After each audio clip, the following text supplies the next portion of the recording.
প্রিয় দর্শক, ভিডিওটা গুরুত্ব সহকারে আপনারা দেখবেন, কথাগুলো শুনবেন এবং আপনাদের দামি মন্তব্যটা অবশ্যই রেখে যাবেন।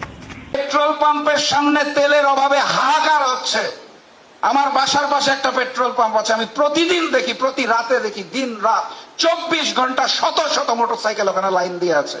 দেশে একটা অস্থিরতা চলছে, জনজীবনে বিপর্যয় চলছে। এই সময় জনাব তারেক রহমান সিনেমা দেখে বেড়াচ্ছে। হামের মতো একটি রোগে শিশুরা মৃত্যুবরণ করছে, আইসিইউ খুঁজে পাওয়া যাচ্ছে না, লাইন লেগে যাচ্ছে। এই সময় জনাব তারেক রহমান সিনেমা দেখে বেড়াচ্ছে। আমার লজ্জা লাগে।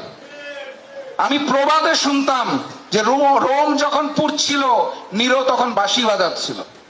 এটার উদাহরণ আমি দেখেছিলাম ফ্যাসিস্ট শেখ হাসিনার কাছে।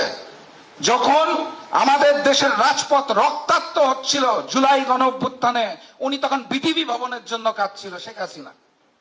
ওই আওয়ামী লীগই তো বর্তমান বিএনপি।